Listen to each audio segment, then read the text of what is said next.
Fala aí, terráqueos, tudo beleza? Imagina que sua mãe está gravemente doente e seu pai tem que dar no duro para o tratamento de sua mãe e para trazer comida em casa, e sua irmã só pensa em namorar? A cena do filme começa com um jovem chamado Jerome Home, que nos conta que não viu esta terra quando ela era verde, mas seu pai viu. Anos atrás, era o lar de vários fazendeiros que cultivavam trigo e grãos ali. Entretanto, depois que a seca atingiu a terra, nenhuma planta conseguiu crescer. A maioria dos fazendeiros deixou o local, mas o pai de Jerome, Ernest, esperava que a terra ficasse verde novamente. Ele ainda acredita que só precisa de um pouco de água. Mas neste mundo, as pessoas matam umas às outras por água. Por motivos desconhecidos nesta terra, estão há muito tempo sem ter água, e existe uma única forma disso voltar ao normal. Mas antes precisamos voltar ao passado. Na primeira cena, vemos dois assaltantes tentando arrombar uma pequena casa. Ernest os pega e mata o primeiro. O segundo assaltante tenta convencê-lo a poupar sua vida, mas é morto quando ele secretamente saca uma arma. Seu filho, Jerome, insiste que poderia tê-lo ajudado. A casa que os assaltantes estavam invadindo tem uma bomba d'água velha que para de funcionar quando Ernest tenta usá-la. Sem água, pai e filho seguem em uma mula até o homem da água, pessoas que extraem água de poços profundos por meio de um acordo governamental. Ernest troca suprimentos com essas pessoas por água. Ele tem tentado convencê-los a fornecer-lhe água para cultivar uma pequena parte de sua terra por anos. No entanto, os barqueiros só fazem isso pela quantia certa de dinheiro que Ernest não pode pagar. Imagina que estás com o teu filho e o único recurso valioso que te mantém vivo não consegues nem para dar ao seu filho. No caminho de volta, a mula cai e quebra a perna. Ernest relutantemente atira no animal e o mata. Os dois voltam para casa e encontram a irmã de Jerome, Mary, que lhe serve comida em sacolas. Devido à escassez de água, vemos Mary lavando os pratos com terra. No dia seguinte, Jerome e Ernest visitam a casa de leilões de Sam Lever para conseguir algo para substituir a mula que morreu. Lá, uma máquina transportadora robótica chamada Simulate Shadow, sim, chama a atenção deles. Ernest vence o leilão contra um homem chamado Flem Lever, que também é filho de Sam. Flem está tendo um caso com Mary, sem que Ernest e Jerome saibam. Os dois então vão ao encontro da mãe doente de Jerome, Catherine Holm. Ela mora em um hospital próximo, onde consegue andar presa a uma estrutura especial. Como a estrutura é muito cara, eles não podem levá-la para casa. Jerome passa o dia com a mãe. Ernest e Catherine se despedem com um beijo. No caminho de volta, Ernest e Jerome param em um posto de gasolina. A sede era tanta que tudo que é líquido servia a Ernest. Estando nas bombas, Ernest toma um gole de gasolina depois de abastecer seu veículo. Eles encontram um casal com um bebê pequeno implorando por água. Não há nada mais devastador do que um pai não conseguir dar a única coisa que manteria o filho vivo. O pai, Robbie, quer vender o bebê porque não tem condições de cuidar dele, mas Ernest desaconselha e promete ajudar com água. Robbie, sabendo do caso de Flem e Mary, dá uma dica a Ernest. Imagina que sua filha começa a namorar e você como pai fica a saber de terceiro, como se fosse um estranho. Em casa, Ernest confronta Mary sobre suas saídas furtivas, mas ela afirma que é sua liberdade e diz ao pai que o odeia. Tentando fugir, ela é trancada no quarto por Ernest, que prega as janelas. A grande preocupação do país prende no facto de que casos de gravidez indesejada acontecem muito atualmente.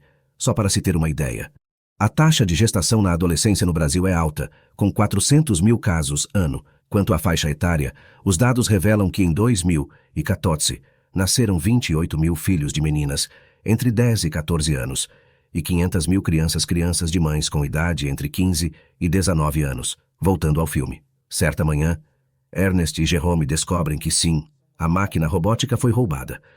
Ernest suspeita de Flem e vai até sua casa, mas Sam, pai de Flem, informa que ele partiu para as montanhas naquela manhã.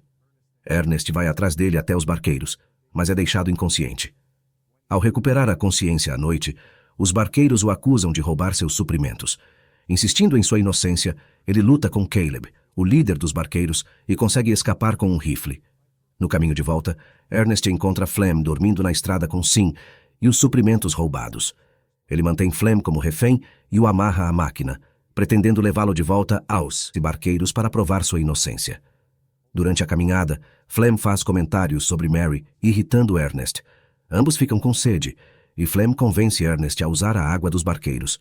Sentados para beber e conversar, Flem tenta convencer Ernest a deixá-lo ir e dividir o dinheiro, mas Ernest insiste em levá-lo aos barqueiros. Neste momento, Ernest aplica a frase do caríssimo Sensen. Agradeço seu ponto de vista, mas estou satisfeito com minha decisão atual. De volta à cena. Ernest, enfraquecido, é atacado por Flem com uma pedra, fazendo-o bater a cabeça em um penhasco e sangrar incontrolavelmente. Inconsciente, Ernest acorda amarrado em vez de Flem. Flem despeja água na boca de Ernest enquanto ele grita.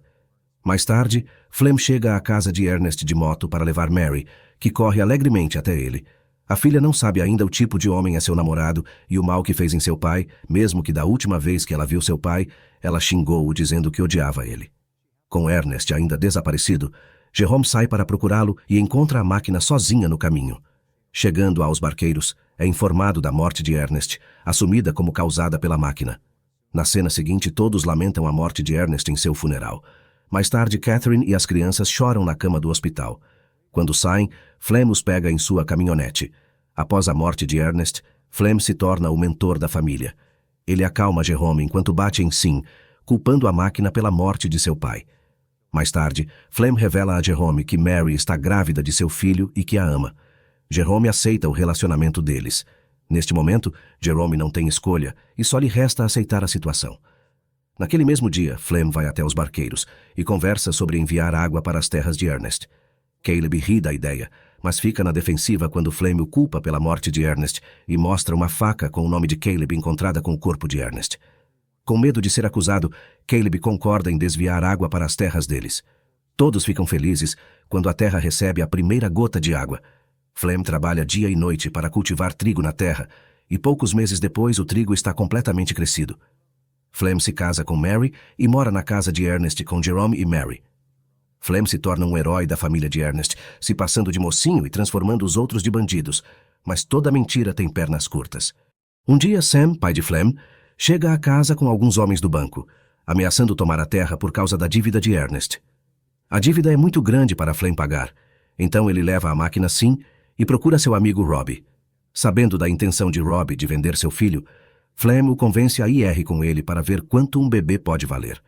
No entanto, quando chegam lá, Robbie percebe que Flem fez um acordo secreto para vender o bebê. Tentando resistir, Robbie é morto a tiros por Flem. Isso causa um tiroteio entre os traficantes, e Flem foge com o dinheiro. Entretanto, a máquina Sim é baleada e danificada, ativando o modo automático que a faz retornar ao seu fabricante, Calvin Huyman. No dia seguinte, Flem paga o banco com o dinheiro da venda do bebê. Jerome presume que o dinheiro veio da venda de Sim, então ninguém suspeita de nada. Em seguida, vemos Sim mancando de volta para Calvin, que mora do outro lado da fronteira. Calvin liga para o número inscrito em Sim e chega à residência dos Home.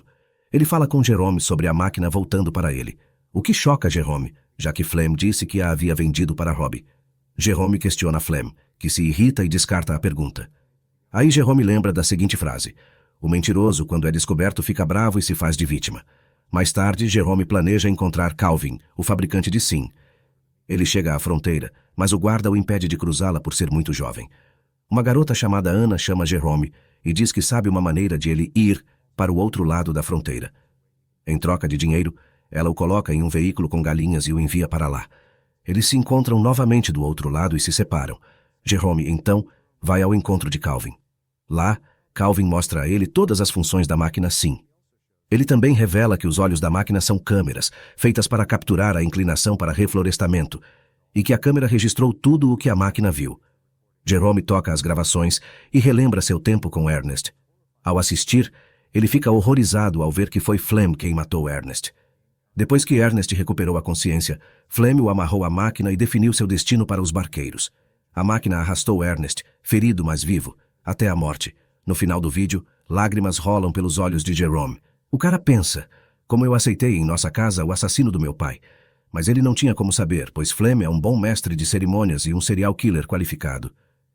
À noite, Jerome volta para casa, mas não confronta Flem. Um dia, enquanto caçam veados, Jerome mantém o rifle com ele, escondendo-o debaixo da cama para o futuro. No café da manhã, Jerome conta a Flem que Robbie ligou para ele. Flem, surpreso, acusa Jerome de mentir, pois sabe que Robbie está morto. Mais tarde, Flem recebe uma carta escrita por Jerome, fingindo ser Robbie, pedindo que Flem o encontre no mesmo lugar onde matou Ernest. Flem, confuso, decide investigar se Robbie ainda está vivo. Naquela noite, Flem diz a Mary que está grávida que precisa sair para vender algo. Mary lhe deseja sorte e pede que volte logo. Quando Flem chega ao local, chama por Robbie. Enquanto caminha, ele cai em um poço e quebra as pernas. Flem fica pedindo ajuda quando Jerome aparece. Ao vê-lo, Flem dá um suspiro de alívio e pede ajuda. Entretanto, Jerome, segurando uma pedra, mostra que sabe de tudo. Flem pede desculpas, alegando que foi um acidente, e implora pela sua vida em nome de Mary e do filho que esperam. Jerome, porém, não escuta e atira em Flem, matando-o. 2 dias se passaram desde o evento. Mary está preocupada com o marido, mas Jerome pede que ela espere mais um pouco. Ele decidiu manter Mary no escuro sobre a morte de Ernest e Flem. Mary sugere que tragam a mãe para casa, já que agora tem dinheiro para pagar o sistema de suporte em que ela vive. O filme termina com Jerome apagando todas as memórias do vídeo do Sim. Lição da história. Independentemente das situações, nunca busque atalhos para a resolução de seus problemas. Flem queria tanto ser aceite como namorado de Mary, que não lhe pesou tirar a vida daquele que seria seu sogro para ficar com sua amada. Mas a lei do karma pode demorar, mas vai chegar tarde ou cedo. O mal que fizemos nas pessoas iremos receber de forma dupla. Na tela está a aparecer o vídeo onde eu conto a história que aconteceu quando o mundo parou por 10 anos e apenas uma menina e seus amigos conseguiam se mover. Assista agora e vejo no próximo vídeo. Um forte abraço e fica com Deus.